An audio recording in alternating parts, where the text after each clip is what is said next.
You know, some car builds are all about speed, others are all about style. But every once in a while, a project comes along that's, well, it's about something else entirely. It's about obsession, it's about identity, and it's about the sheer willpower it takes to make a dream real. This right here is the story of one of those projects, a car that took 6 years to become a modern-day samurai. And this quote from the builder himself, Jeff Siegert, really gets to the heart of the whole thing. It's not just about bolting on parts, right? It's about creating something that's a physical extension of who you are, of your personality. Let that number just sink in for a moment. 6 years. I mean, think about what you were doing 6 years ago. People change careers. They move to new cities, start whole families in that amount of time. Jeff spent it in a one-car garage, totally consumed by a single vision. And like so many passions from our generation, this one didn't start in a workshop or a garage. No, it started on a couch, with a controller in hand, staring at a TV screen.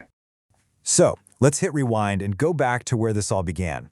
Because the origin of this 6-year-long journey is really rooted in the golden age of Japanese car culture, but it was experienced from thousands of miles away.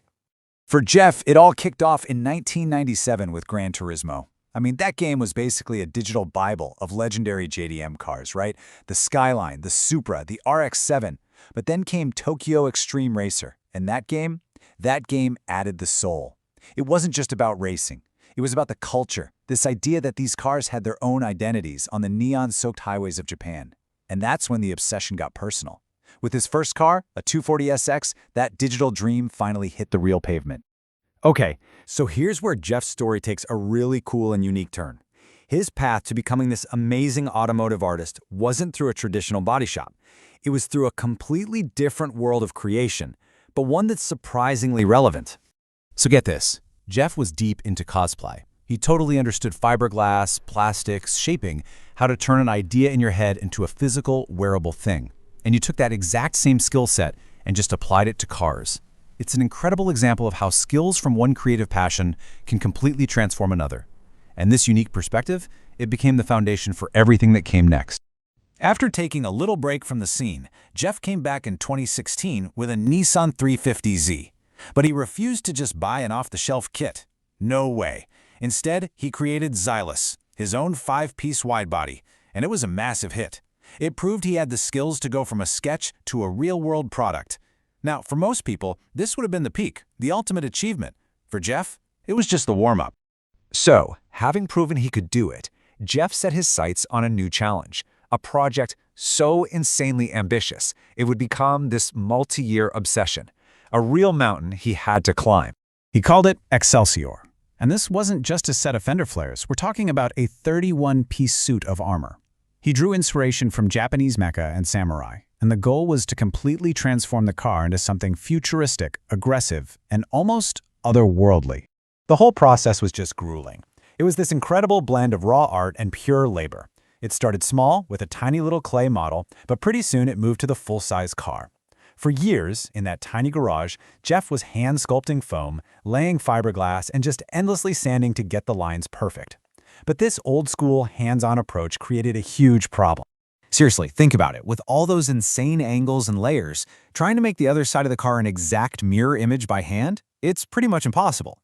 And this was the wall Jeff hit, so he adapted.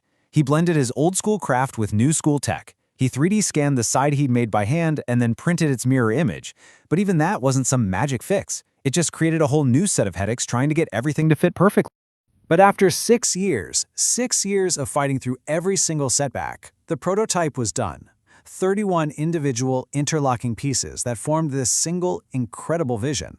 The scale of it is just mind-blowing. All right, so with the suit of armor finally forged, it was time to make sure the warrior inside that armor was just as powerful. I mean, a car that looks this aggressive has to have the power to back it up, right? So, the car went to the specialists at Sac City Auto for a full mechanical overhaul. They took the stock VQ engine, tore it down, and rebuilt it to handle its new heart, a massive single-turbo kit from SOHO Motorsports. Basically, they're now force-feeding the engine a huge amount of air, taking it from a pretty capable sports car to an absolute monster. And you can't just add all that power and call it a day.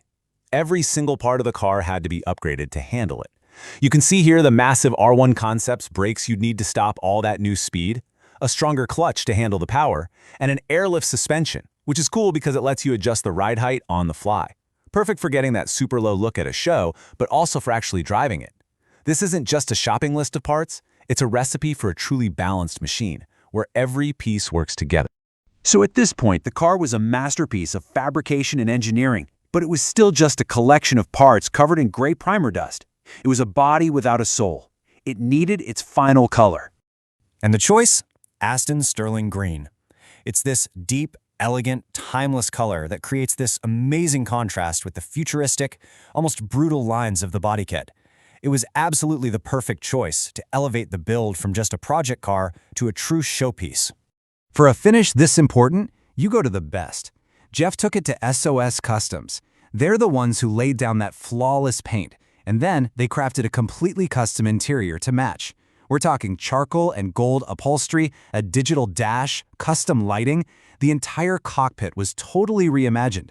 It feels just as futuristic and special on the inside as it does on the outside.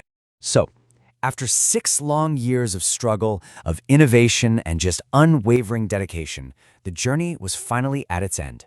It was time to show the world what had been hiding in that little one-car garage all this time.